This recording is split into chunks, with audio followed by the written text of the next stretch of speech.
Hello everyone, let's see the question. If the positive integer n for which the solution of the equation x into x plus 2, x plus 2 into x plus 4 dash dash up to x plus 2n minus 2 into x plus 2n is 8 by n are two consecutive even integers. ठीक है बेटा, तो यहाँ पे to consecutive even integers हैं. तो अगर एक रूट क्या होगा बेटा, अगर अल्फा होगा तो सेकंड रूट क्या होना चाहिए बेटा, अल्फा प्लस 2 होना चाहिए. ठीक है, जैसे रूट्स क्या होते हैं बेटा, अल्फा प्लस बीटा होते हैं ना. तो जैसे एक रूट अगर अल्फा है, दूसरा रूट क्या है बेटा, बीटा है, तो बीटा इक्वल टू क्या होगा, अल्फा प्लस में 2 होगा. आप ऐसे कंसीडर कर सकते हो. ठीक है ना. तो देखो अब नेक्स्ट हम क्या करते हैं कि सबसे पहले आप इसको देखो, यहाँ पे x इंटू एक्स प्लस 2 है, x plus 2 into x plus 4. यहाँ पे एक इस तरीके का पैटर्न बन रहा है. तो हमारे पास एक ऑप्शन ऐसा है बेटा कि हम सबको मल्टीप्लाई करें. मल्टीप्लाई मतलब इसको ब्रैकेट ओपन करें, फिर लास्ट में हम देखेंगे. ठीक है ना. तो इससे अच्छा है कि अगर इसको हम जर्नलाइज कर लेते हैं बेटा. जर्नलाइज करने का तरीका देखना कैसे है. हम यहाँ पे r इक्वल टू 1 टू क्या लिखते हैं बेटा, n लिखते हैं. देखो ये लास्ट टर्म जो दे रखा बेटा, यहाँ भी जनरल फॉर्म में दे रखा है, तो हम इसको क्या लिख सकते हैं, x प्लस में 2r लिख सकते हैं. और यहाँ पे हो जाएगा क्या, x प्लस में 2r हो जाएगा. ठीक है, ये किसके इक्वल है बेटा, 8n डिवाइड बाई 3 के इक्वल है.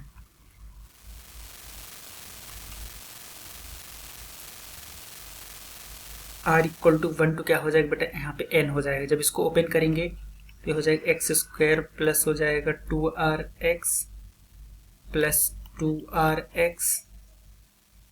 इसको मल्टीप्लाई करेंगे 2rx और यहाँ पे हो जाएगा 4r स्क्वायर माइनस में हो जाएगा 2x और माइनस हो जाएगा यहाँ पर 4r हो जाएगा. ये कुछ इस तरीके से इक्वल टू 8n बाई 3. ठीक है, तो r इक्वल टू क्या हो जाएगा बेटा, 1 टू n हो जाएगा. इसको हम लिखेंगे एक्स स्क्वायर, ये 2 प्लस 2 क्या हो जाएगा बेटा, 4rx हो जाएगा. यहाँ पे है तो इसमें से हम 2x कॉमन निकालते हैं, तो क्या बचेगा बेटा, 2x कॉमन निकालेंगे तो यहाँ पे हो जाएगा 2r और माइनस में 1 हो जाएगा 4r. फिर इसमें से हम 4 क्या है कॉमन निकालते थे, हो जाएगा r स्क्वायर माइनस में r हो जाएगा.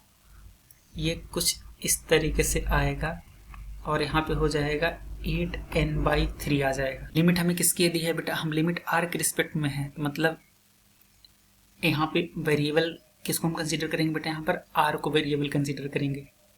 ठीक है, तो देखो जब हम r को वेरिएबल कंसीडर कर रहे हैं बेटा, तो इसको हम ऐसे लिखेंगे, देखना एक्स स्क्वायर इंटू हो जाएगा summation r equal to 1 to n, यहाँ पे 1 आ जाएगा, प्लस हम 2x into summation r equal to 1 to n,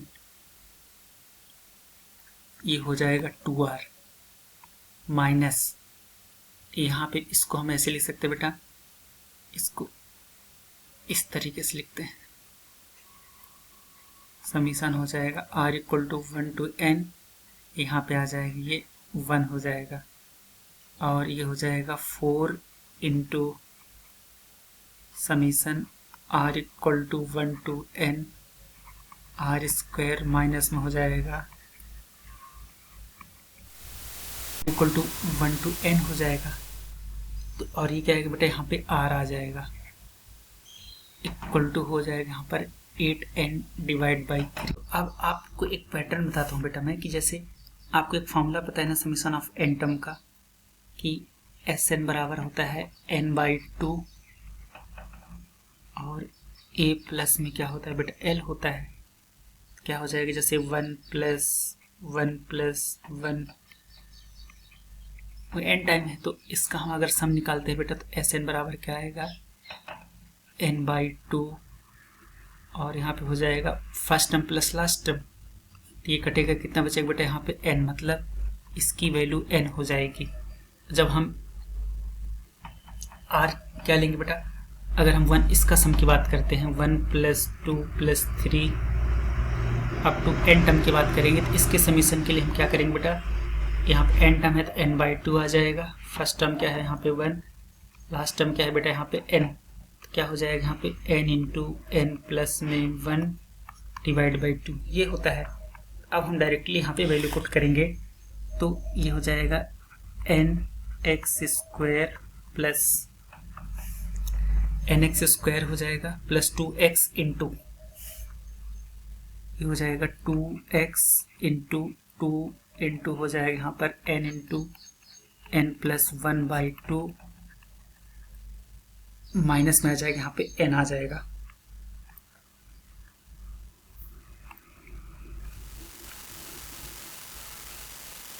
यहाँ पे हो जाएगा n और फिर इसके बाद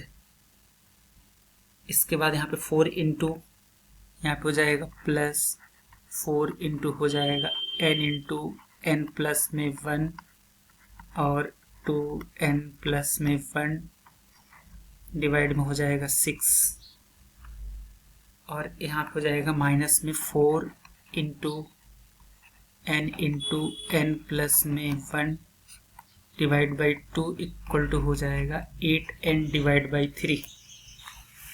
ठीक है, तो यहाँ पे 2 से 2 कट जाएगा। ठीक है, तो जब 2 से 2 कटेगा तो अपने पास ये हो जाएगा nx² प्लस 2x ब्रैकेट में हो जाएगा यहाँ पे n² प्लस n माइनस में n प्लस अब यहाँ से क्या कॉमन निकलेगा बेटा 4 इंटू n प्लस 1 और डिवाइड में हम 2 कॉमन निकालते हैं, हमारे पास आ जाएगा 2n प्लस 1 माइनस में 3 डिवाइड बाई 3 इक्वल टू हो जाएगा 8n डिवाइड बाई 3। तो ये -2 हो जाएगा, -2 है तो बेटा n कॉमन निकालें, 2 कॉमन निकालेंगे, देखना यहाँ पे आ जाएगा अपने पास nx² plus 2x into n² ये कट गया और यहाँ से a भी कट गया 2 times plus 2n by 3 into n plus में 1 इंटू 2n माइनस 2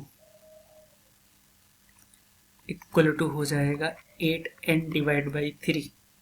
तो यहाँ से आ जाएगा nx² plus 2x into n² plus 2/3 n into n plus में 1 क्या हो जाएगा बेटा यहाँ पे 4 हो जाएगा, इसमें से 2 कॉमन निकलेगा। ठीक है, n माइनस 1 इक्वल टू हो जाएगा दिस।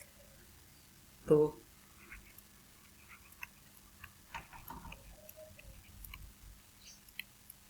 यहाँ पर हो जाएगा 4/3 n इंटू n² माइनस में 1 अपान में 8n/3। तो यहाँ से n क्या हो जाएगा, कैंसिल आउट हो जाएगा। ठीक है, अब नेक्स्ट हमारे पास आ जाएगा बेटा यहाँ पर x² प्लस 2xn प्लस यहाँ पे हो जाएगा 4n² बाई 3 माइनस में हो जाएगा 4/3 माइनस 8/3 इक्वल टू 0। तो अब हम यहाँ पे क्या करेंगे बेटा, ये हो जाएगा x² plus 2nx plus 4n² by 3 minus में 3 इक्वल टू 0। ठीक है बेटा, तो अब हमें क्वेश्चन में एक पॉइंट मेंशन किया हुआ है कि यहाँ से क्वाड्रेटिक इक्वेशन मिल गई, क्योंकि जब हम इसको सॉल्व करते हैं ना बेटा, जो हमें क्वेश्चन में दिया है ये एक क्वाड्रेटिक इक्वेशन ही है।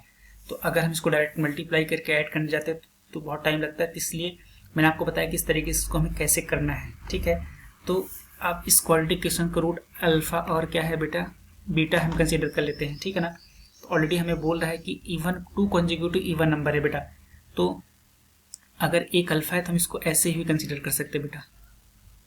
ठीक है, तो अगर मैं mod of alpha minus beta निकालूँ बेटा तो क्या हो जाएगा, मॉड ऑफ अल्फा माइनस में 2, तो हमारे पास यहाँ पे क्या मिलेगा बेटा, अल्फा माइनस में बीटा इक्वल टू आ जाएगा 2 आ जाएगा। ठीक है, और हमें आपको ऑलरेडी फॉर्मूला पता है कि मॉड ऑफ अल्फा माइनस में बीटा ये किसके इक्वल होता है, रूट ऑफ डी डिवाइड में मॉड ए के इक्वल होता है। ठीक है, और ऑलरेडी हमें इसकी वैल्यू पता है कितनी बेटा 2 है। तो जब हम फॉर्मूले में वैल्यू पुट करेंगे ना तो क्या हो जाएगा, डी रूट में हो जाएगा डी अपान में हो जाएगा 1 इक्वल टू 2। हम क्या करेंगे, स्क्वायरिंग बोथ साइड करेंगे तो ये हो जाएगा डी स्क्वायर बराबर डी बराबर क्या आ जाएगा यहाँ पर 4 आ जाएगा। ठीक है, डी इक्वल टू 4 हो गया, बी स्क्वायर माइनस 4ac।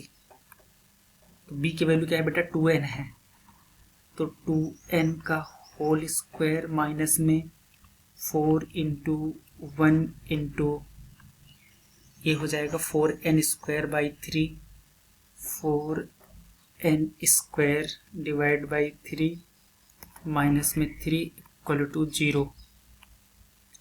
तो ये हो जाएगा 4n स्क्वायर माइनस में हो जाएगा 16n स्क्वायर डिवाइड बाई हो जाएगा 3 और प्लस में हो जाएगा यहाँ पर 12 इक्वल टू 0।